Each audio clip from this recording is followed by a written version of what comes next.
Mais uma entrevista especial nessa semana especial. Não estou aqui, mas deixei muito conteúdo de qualidade para você, ouvinte dos 60 minutos.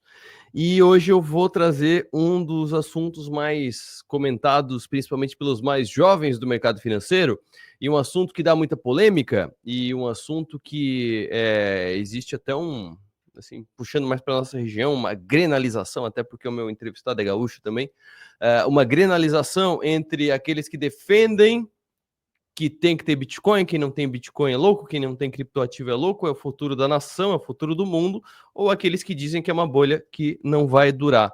A gente não vai defender um lado, a gente não vai defender o outro lado, porque a gente vai falar sobre a participação dos criptoativos no mercado financeiro brasileiro, e para falar sobre isso, tenho o prazer de conversar aqui nos 60 Minutos com o Vitor Vaccari, que é consultor de investimentos da API Capital e estudioso e especialista em criptoativos. Vitor, muito boa tarde.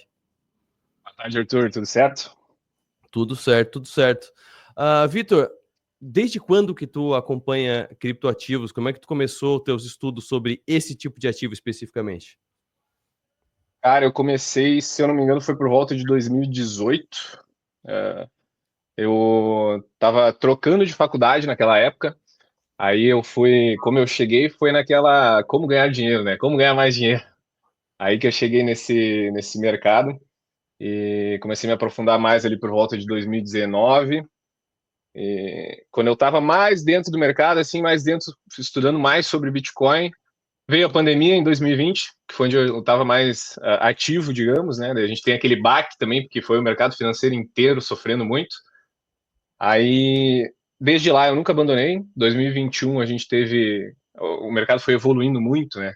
2021 a gente teve aquele boom de NFTs dentro do Ethereum e tudo mais. E, cara, desde lá, assim, é algo que eu estudo e sou apaixonado sobre.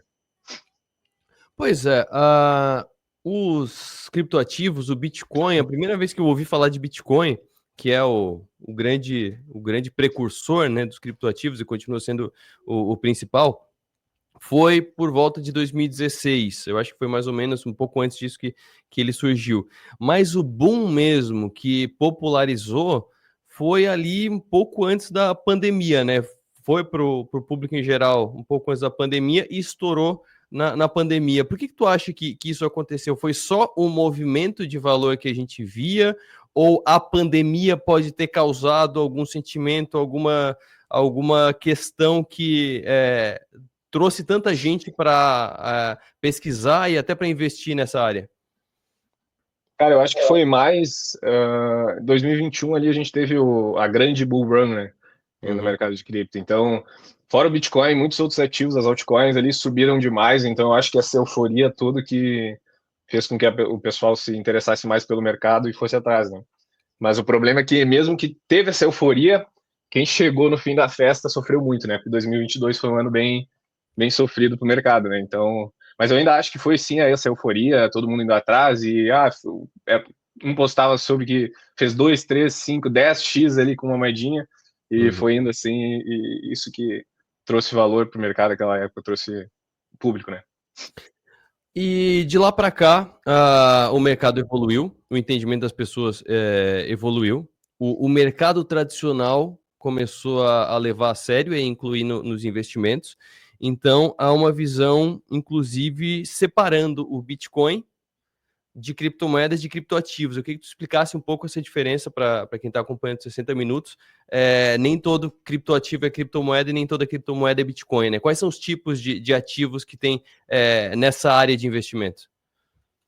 Cara, eu acho que a gente pode começar com um detalhe importante que a gente traz quando a gente está no mercado de cripto, que é criptomoeda. Esse nome talvez não foi tão certo para o Bitcoin quanto deveria ser, porque o que muita gente às vezes espera de mas como é que eu vou fazer para comprar meu cafezinho com Bitcoin, pagar meu Uber com Bitcoin?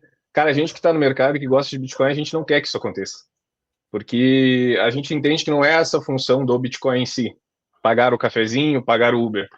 Antigamente ninguém pagava o Uber, o cafezinho com ouro, por exemplo. Então a gente entende que esse vínculo, esse nome criptomoeda, talvez não foi tão eficaz assim para popularização do Bitcoin. A gente entende também que o ativo em si ele tem que ser tratado como um ativo digital descentralizado. Então, partindo daí, como ele foi o primeiro, ele é o mais robusto, ele é o maior, ele tem o maior hash rate, que é a taxa de mineração, né, o poder computacional dele. O único que a gente tem hoje como super seguro é o Bitcoin.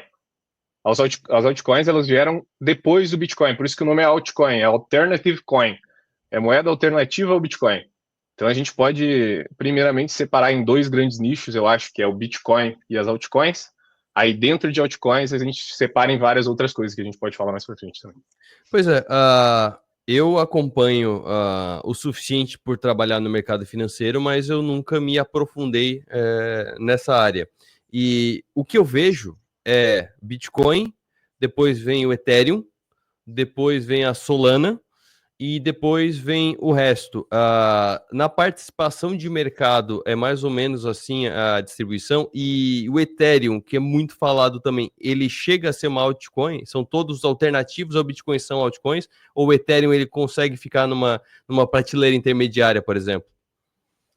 Cara, todos são altcoins, tá? Só que aí a gente pode classificar tipo, por quão segura, quão eficiente é essa altcoin em relação às outras. Uhum.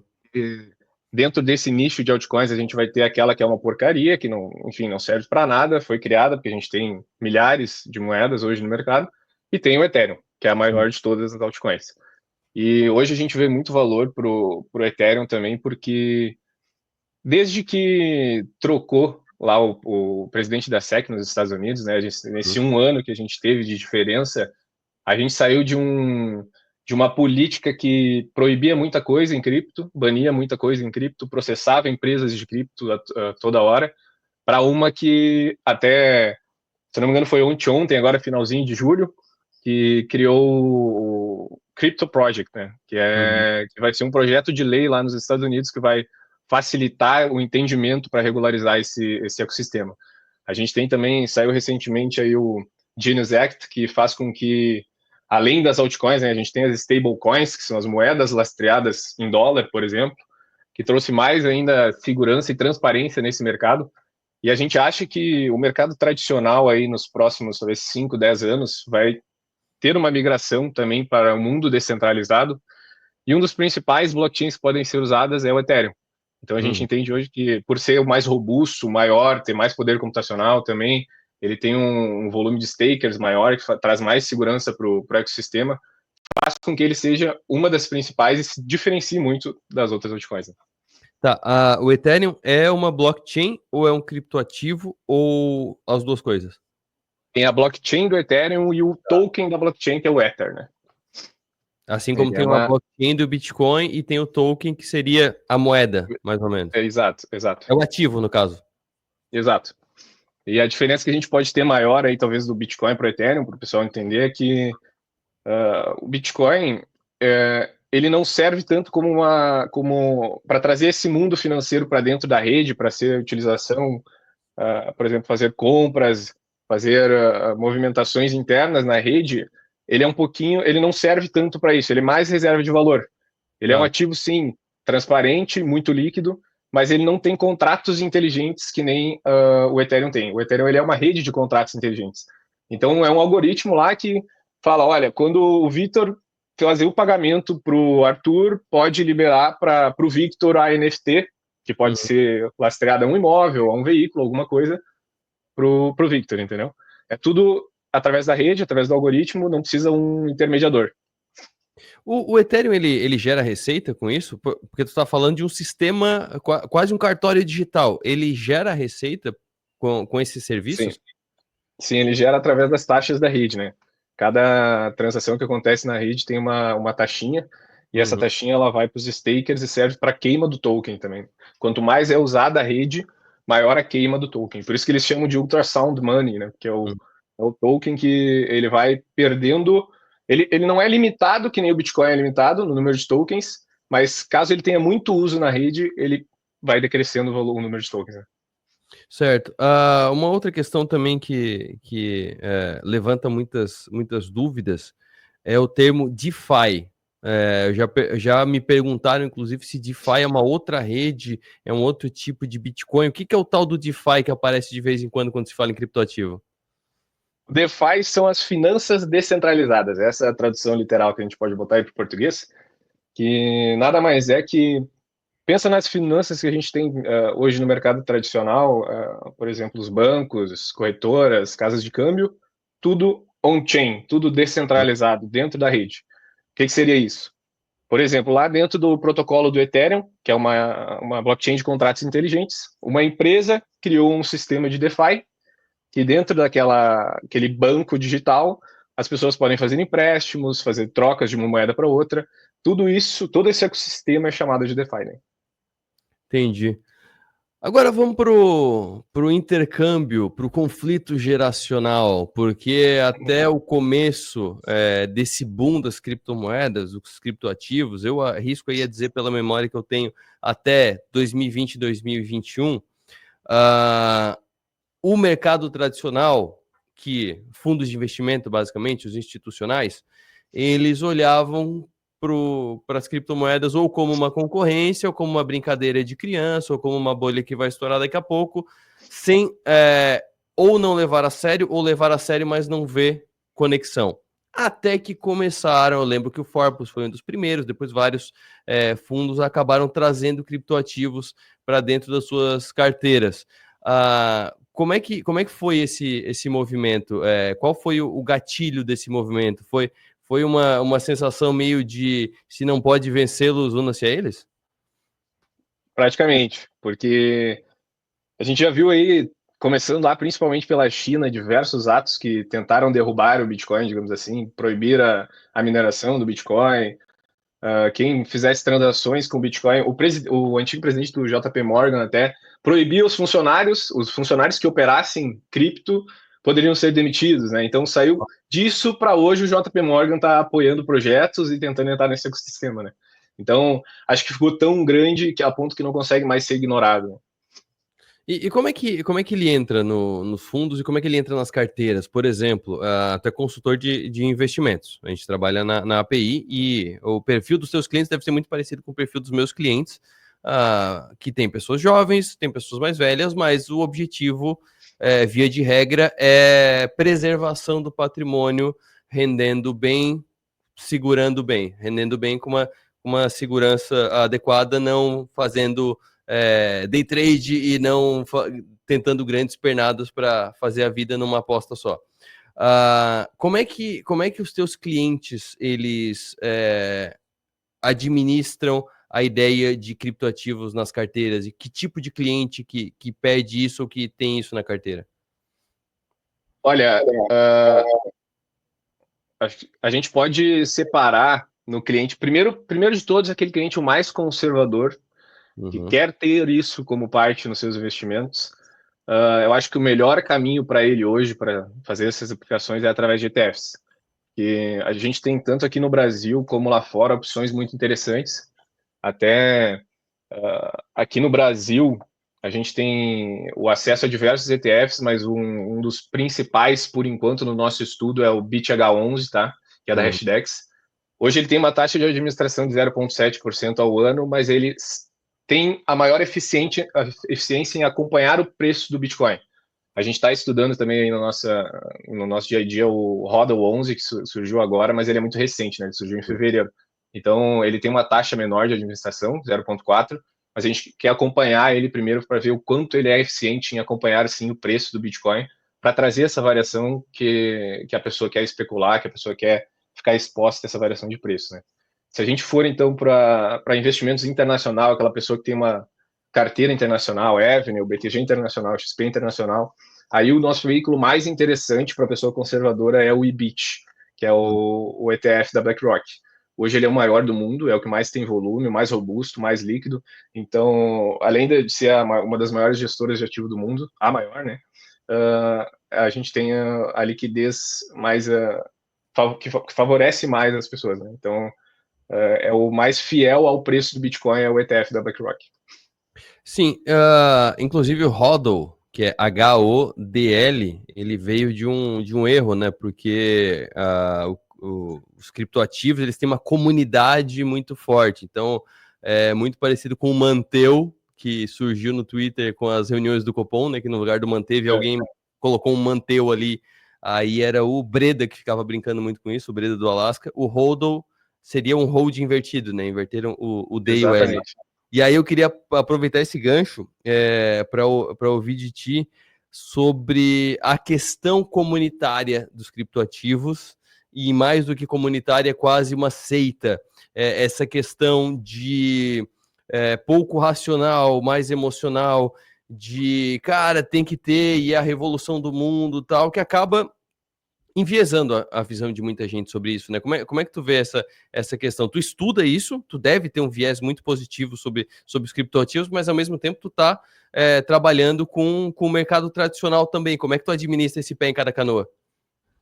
Cara, a gente tem que eliminar ali aquela esperança de ganhos fáceis que muita gente vê quando acessa o mercado cripto, primeiramente, né? Essa é a primeira ideia que vem na cabeça, parece. E só que tem um outro ponto também, né? Que tem aquele pessoal, o Bitcoiner raiz, que a gente chama, que é o cara que quer fazer a autocustódia, que sabe que está com o poder das próprias moedas, que o governo não vai ter acesso às moedas dele, a instituição financeira não vai ter. Então, esse é um tipo de cliente também que, se a gente for atender, a gente tem os melhores caminhos para chegar nessa autocustódia, só que é algo que requer mais atenção, porque a pessoa fazer a autocustódia das próprias moedas, ela tem que saber que qualquer erro, menor que seja naquela autocustódia, ela pode perder o acesso total às próprias moedas. E não existe um saque ali que tu vai ligar e pedir para me recupera minha senha, me manda minhas moedas de volta. Não tem como, tá? Fez um erro ali, perdeu as palavras-chave que a gente chama para ter acesso a blockchain ali, né? A tua carteira já é. Pois é, quando a pessoa faz autocustódia, ela recebe uma série de palavras, e se ela perder as palavras, ela não tem mais acesso, e esse patrimônio, digamos assim, esses ativos digitais, eles ficam travados ad eternum? Sim. Muita gente acha também, eu até peguei aqui na minha gaveta, acho que quando compra uma Ledger da vida, assim, uma hardware wallet, ela acha que está guardada aqui dentro os criptoativos, mas não tá. Os criptoativos sempre ficam na blockchain. Então, por exemplo, eu tenho essa carteira me gerou 24 palavras. Se eu juntar essas 24 palavras na ordem, eu tenho acesso à minha carteira. Isso aqui eu posso botar fogo. Se eu tiver as 24 palavras, eu pego uma outra dessas, escrevo elas na ordem certa e eu tenho acesso às minhas moedas. Por quê? Porque as moedas não ficam no dispositivo. O dispositivo é só uma blindagem para, por exemplo, alguém hackeou o teu computador. Ele não consegue porque isso aqui é offline. Por exemplo, eu vou fazer uma transação, eu preciso aprovar na carteira. Então, a hardware wallet serve mais para aprovação de transações offline. Agora, as tuas criptomoedas, elas ficam na blockchain. Então, tu pode perder a Ledger, mas não pode perder as 24 palavras. Tá, então, peraí. Então, a Ledger que na verdade é a marca, né? Acabou virando... Ledger é uma marca. É meio Gillette, né? Acabou virando o nome do produto, né? Mas... para eu não fazer propaganda, eu tenho Trezor também, tá? Então não vai... O pessoal aí não vai só fazer uma propaganda da Ledger, não. Tranquilo. Mas, assim, então quer dizer, isso é algo que tu acabou de me ensinar uma coisa nova, porque eu achei que a Ledger era o cofre, mas ela é a chave do cofre. Exatamente, ela é a chave do cofre. E antes disso ainda tem a chave mestre do cofre, que é as tuas palavras. Tá. Então, se tu perder essa chavezinha que é a Ledger, e tu tem a chave mestre ainda, tá tudo certo. Então pode perder a chave mestre. Tá, inclusive tem um caso que eu tava lembrando agora, teve um cidadão, acho que no Reino Unido, que ele jogou o HD que tinha os criptoativos dele, e dizem que até hoje ele busca autorização da entidade ambiental lá da cidade dele para ele ir no lixão para ver se ele acha, porque ele estaria bilionário hoje por conta daqueles criptoativos. Nesse caso, é a mesma coisa? O que ele tinha no HD dele eram as palavras? Não, ele não tinha as palavras. Então, por exemplo, tá, eu tenho a minha carteira feita, tá? Ela está estabelecida, eu tenho o dispositivo. Tá. Eu não preciso das minhas 24 palavras para acessar, porque eu já fiz o primeiro acesso do dispositivo. A partir do primeiro acesso, eu posso continuar usando aquele dispositivo que ele vai estar logado, digamos, na minha conta. O que aconteceu com esse cara? Ele não tinha as 24 palavras e o acesso dele, o único acesso que ele tinha, estava no HD. Então, como ele não tinha as palavras para recuperar o acesso ao blockchain, ele tinha que ir atrás daquele HD. E até agora não conseguiu.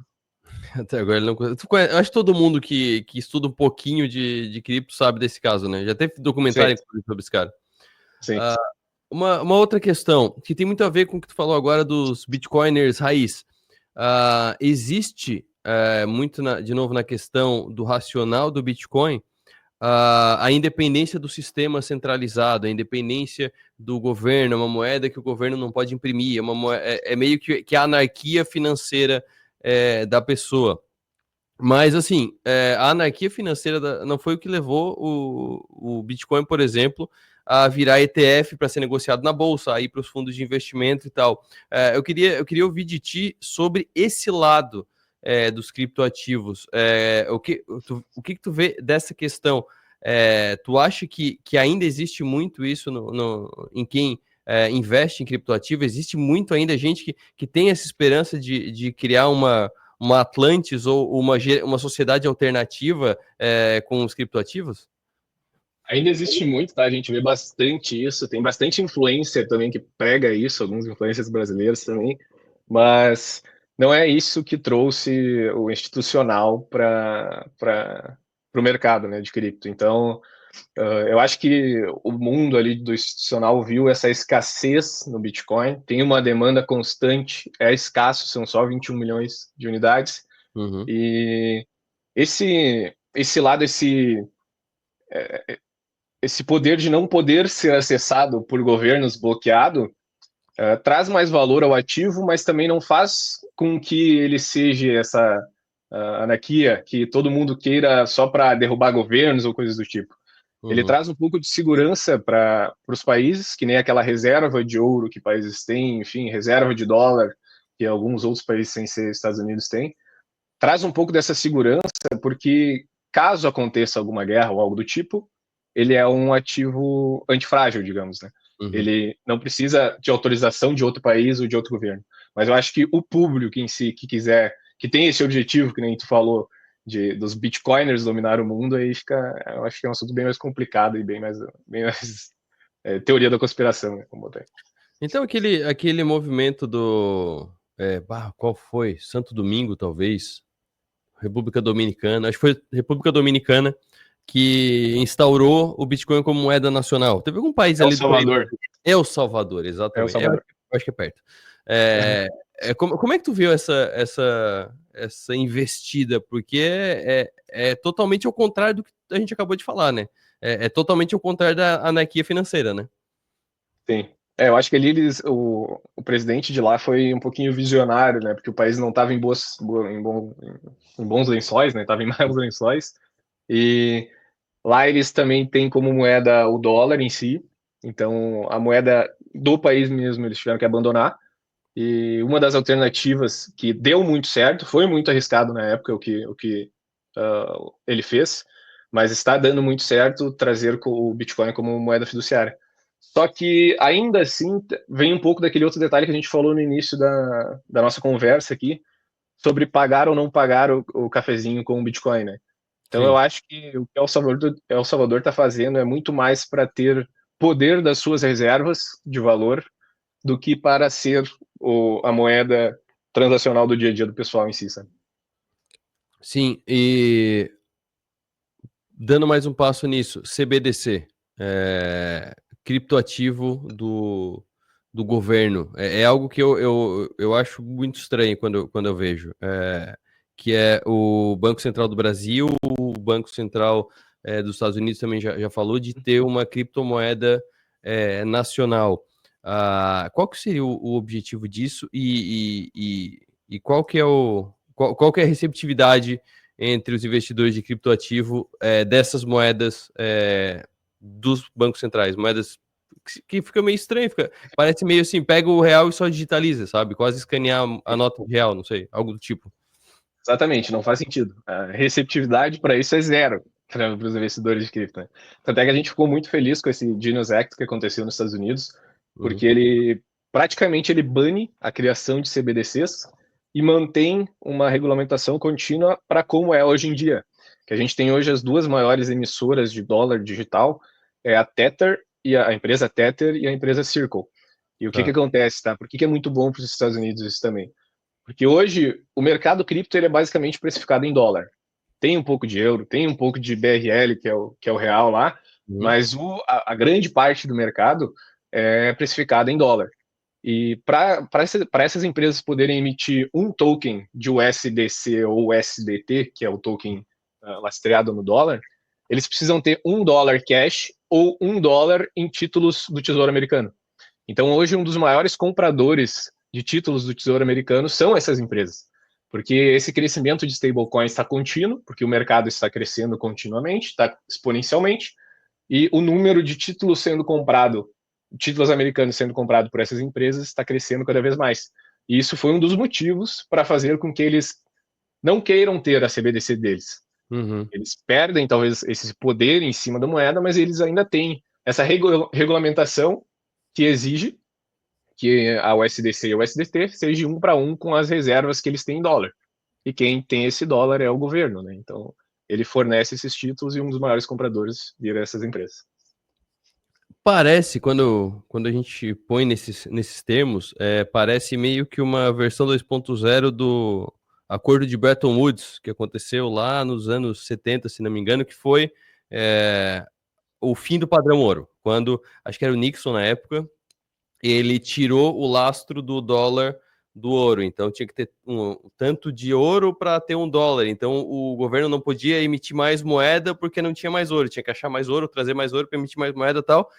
E aí acabou com o padrão ouro. Aí hoje a gente vê que às vezes os governos emitem moeda dependendo de como o presidente do Banco Central acordou, né? Se ele acordou de bom humor, emite mais moeda e tal. Esse ponto seria meio que o contrário, né? Seria tentar lastrear em alguma coisa os criptoativos, né? Tu acha que qual que é o futuro disso? A gente vai ter esses dois mercados meio paralelos como tem hoje. A gente pode estar chegando num ponto em que a gente vai ter um mercado meio termo que vai juntar o melhor dos dois mundos. O que a gente pode esperar para o futuro? Interessante que tu perguntou isso, até porque foi recente agora que a gente viu esse anúncio da SEC. E que foi esse anúncio, tá? Esse projeto de cripto. Ele basicamente ele quer trazer mais transparência para o mercado cripto e mover os mercados on-chain. O Tá. sistema on-chain ele funciona muito bem, ele é muito transparente, descentralizado.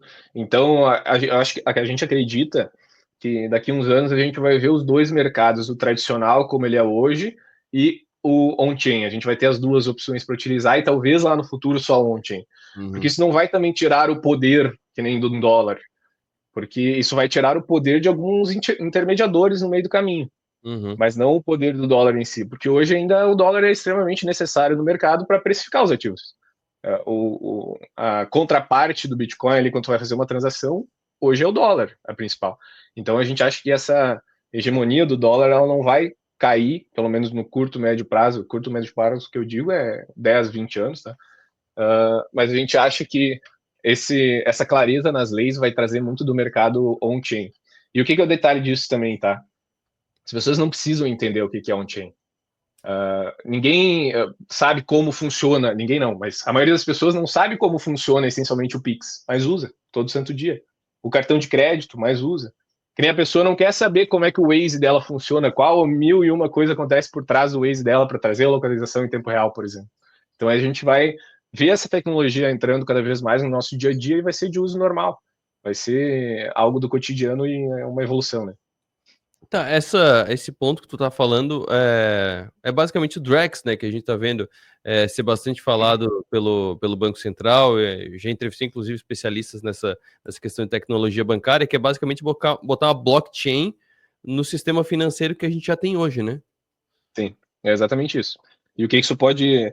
Tem um lado bom e um lado ruim, né? Porque o Drex pode ser uma CBDC, e daí ter o controle total do governo, mais controle ainda do que tem hoje, tá? Sim. Porque ele vai poder congelar ativos, congelar contas que tem dentro da blockchain ali, traz autonomia para ele. Mas o que é um ponto legal? Por exemplo, hoje é muito complexo, tu vai comprar um imóvel. Processo de cartório, tudo isso é algo muito burocrático, muito complexo. E se a gente conseguir, dentro da blockchain, ter esse sistema onde aquele imóvel ele é uma NFT, que é um token não fungível, e alguém for lá e ter que fazer essa compra através de um marketplace, só vai acontecer a troca dos ativos, a troca do registro. A minha carteira é como se fosse o meu registro, meu CPF lá dentro do cartório. Então, a partir do momento que faz essa troca, eu tenho no meu CPF classificado aquelas carteiras, por exemplo. Eu vou lá, faço a compra com essa moeda, com essa stablecoin e recebo aquele ativo, sem ter que ficar pagando processos do cartório, esperando esses processos todos, tá? Então, a gente acha que, da mesma forma que os mercados, primeiramente, vão entrar no chain, os mercados que eu digo por exemplo, bolsa de valores, que a gente vê isso acontecendo já hoje, com a Robinhood, por exemplo, e a gente acha que isso vai facilitar muito o dia a dia das pessoas, né? Então vai virar parte do cotidiano sem que as pessoas notem. Sim. Uma outra questão que cada vez que eu vejo novas notícias, que eu vejo a evolução desse mercado, e eu não sei quanto é que tá agora, até porque a gente está gravando na sexta-feira, dia 1º de agosto, a entrevista vai ao ar na semana seguinte, mas a última vez que eu vi, o Bitcoin estava por volta de 115 mil dólares por Bitcoin, tava por volta disso. É muito caro, então assim, para ser viável, para ser negociável, é sempre infração. Hoje uma pessoa no Brasil que tem um Bitcoin é basicamente quase milionário em real, porque um Bitcoin está quase R$ 1 milhão. E, ao mesmo tempo, o Bitcoin, a maioria dos criptoativos, pelo menos os mais famosos, eles têm muita questão de vão ser criados tantos. O limite vai ser tanto, eles vão sendo criados cada vez de maneira mais difícil e tal. Tu acha isso sustentável? Tu acha que quando o Bitcoin chegar nesse ponto em que acabou o que tinha sido anunciado, ele realmente não vai mais criar e ele vai ficar valorizando cada vez mais? A gente acha que não vai mais, tá? Porque isso é pré-estabelecido, então a rede hoje é muito robusta e para acontecer uma mudança desse tamanho, que seria emitir mais moedas, exige um poder computacional ali, mais de 50% da rede tem que concordar com isso e 99% das pessoas não concordam. Tá. E o Bitcoin, eles têm esse número limitado de tokens, mas ele é divisível em 8 casas decimais, né? Uhum. Então, a gente também entende que pode ser que daqui a uns anos as pessoas não estejam falando, eu tenho um Bitcoin, mas elas comecem a falar, eu tenho 100 satoshis, que o Tá. satoshi é essa fração de Bitcoin. Então vai precificar as coisas em satoshi, ou a Uhum. pessoa vai se comunicar em satoshis. Então a gente não acha que vai emitir mais, vai continuar tendo esse valor, mas que nem muitas pessoas falam, né, os novos milionários vão ser os whole coiners, que é quem tem um Bitcoin inteiro. Pois é. Eu vou voltar num ponto para a gente encerrar a conversa, que é sobre a questão de investimento. Porque eu sempre gosto de fechar as conversas aqui levando algo mais prático para a audiência. Tu explicou mais atrás, uns 20 minutos atrás, sobre o jeito mais interessante de investir, principalmente para quem não é um entusiasta estudioso do Bitcoin, que é por fundos, seja fundo listado em bolsa, tipo ETF, ou seja até a própria Hashdex, que tem os ETFs que tu citou, tem também fundos mútuos, né? Fundos normais, digamos assim. Mas questão de inclusão de criptoativo na carteira. Se eu colocar um CDB de liquidez diária, por exemplo, eu tenho o objetivo de reserva de emergência e volatilidade quase zero. Ação dividendos, para gerar renda, fundo imobiliário para gerar renda. Um criptoativo entrando numa carteira de investimentos, qual que é o papel dele? Qual que é o comportamento dele? O que ele acrescenta a uma carteira de investimentos? Acho que a gente pode colocar como duas partes. A primeira delas, o Bitcoin, e a segunda, as outras moedas. Tá, O boa. Bitcoin, a gente pode trazer ele como reserva de valor. É aquela, como se comparado ao ouro, sendo ouro digital. Para o longo prazo, proteção ali contra a inflação, eu acho que seria uma das melhores possibilidades, né, melhores hipóteses para ele no momento. Tá. Agora, aos altcoins, aí seria aquela pimentinha no portfólio, sabe? Aquele desejo por uma volatilidade maior, por talvez alcançar uns retornos maiores. Porque estava conversando com o Heitor esses dias também, o Heitor ali, o head de investimentos ali da PI, que o Bitcoin hoje ele está ficando tão grande, que ele acaba sendo menos volátil. Uhum. Então, ele mesmo ainda tendo uma volatilidade maior que os investimentos tradicionais, talvez ele não consiga ser tanto aquela pimentinha do portfólio que as pessoas querem para ter aquela adrenalina, talvez, na carteira, né? Então a É gente tem tipo a blue chip do mercado cripto. Exato. Exatamente. Aí a gente pode trazer o Bitcoin aí como mais uma reserva de valor, aí, um investimento bem pro longo prazo, tá? Tá. E como é que investe nas altcoins? De novo, para quem quer botar a mão na massa, tem as exchanges, tem. Quais são os principais? Tem a Coinbase, tem a mercado Bitcoin. A mercado Bitcoin fechou? Eu não O lembro. mercado Bitcoin é a maior do Brasil, tá? É a maior do Brasil. Maior da América Latina. Mas a gente tem aí como uma das maiores do mundo a Binance e a Coinbase, que Tá. são ótimas. A gente tem aqui no Brasil, até a gente pode, isso vai mais a fundo Uhum. na conversa, mas a gente tem três formas de investir, né? Que é através do mercado tradicional, que a gente Uhum. vai acessar fundos e ETFs, através de corretoras de criptomoedas nacionais e corretoras de criptomoedas internacionais. A internacional, ela tende a ter mais liquidez, Tá. então tu vai pagar mais fielmente quanto vale aquele ativo. Só que ela não tem talvez uma regularização aqui no Brasil tão bem estabelecida que nem tem um mercado Bitcoin, por exemplo. Uhum. Hoje, se tu deixa os ativos dentro do mercado Bitcoin e acontecer alguma coisa, tu é protegido pela lei brasileira. Sim. Dependendo da corretora estrangeira que tu usa, tu não é. Então, a gente também tem, ainda tem, né? A gente não sabe se a partir do ano que vem vai mudar conforme a lei de tributação agora, que a MP que colocaram, mas Sim. por enquanto a gente ainda tem isenção até para alienações de até 35 mil por mês em corretoras nacionais. Então também varia muito de cliente para cliente, tá? A gente tem que fazer o estudo do que é a melhor forma para aquele cliente. Por exemplo, se ele quer fazer autocustódia e vai ficar pouco tempo, ou, por exemplo, quer vender ainda esse ano, Uhum. trazer esse dinheiro para a corretora nacional e usar esse benefício de 35 mil por mês é melhor. E não pagar esses 15% de IR que tem hoje ajuda muito nos rendimentos. Sim. E para fazer a autocustódia, talvez a melhor forma seja uma corretora internacional a compra, porque ela é mais líquida, é mais barata. E daí tu compra na corretora internacional e saca para tua carteira para fazer a autocustódia. Agora, a pessoa não tem intimidade nenhuma com corretora internacional, nem nacional, não sabe nem o que é uma corretora, Uhum. mas usa corretoras tradicionais do mercado, como o BTG e XP, faz a compra através dessas plataformas. Tá? Hoje a gente até tem dentro do BTG, por exemplo, a Mint, só que eu andei fazendo umas simulações para alguns clientes e a gente tem 0,5 de taxa que eles cobram, só que Uhum. o problema é o spread entre a compra e a venda, porque a gente não tem ordem limite lá dentro, por exemplo. Não consigo estabelecer o preço que eu quero pagar.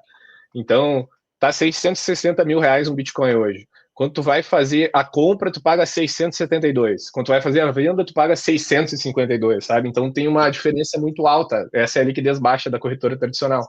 Agora, o mercado Bitcoin, por exemplo, por ser maior da América Latina, a gente tem mais liquidez e consegue fazer essas ordens limites. Então, é caso a caso, tá? Se alguém tiver interesse, também chame a gente, chama o Arthur aí, chama eu, que a gente faz um estudo para cada pessoa. Né? Isso é legal de falar, porque o Vitor é especialista em cripto, mas para investir em cripto não precisa falar exatamente com o Vitor, porque se procurar qualquer outro consultor da API, a gente chama o Vitor. A gente diz, Vitor, pelo amor de Deus, ajuda a gente aqui.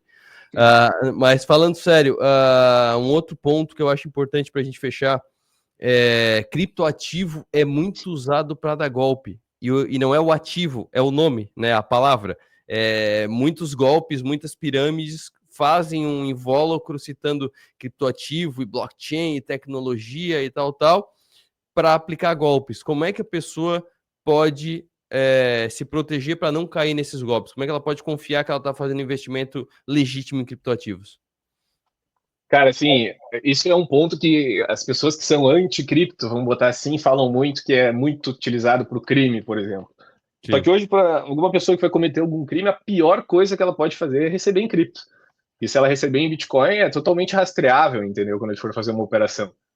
Qualquer pagamento, qualquer saque que ele for realizar em algum lugar, vai poder conectar todos os pontos todas as transações que foi feita daquele Bitcoin, daquela moeda, e localizar essa pessoa.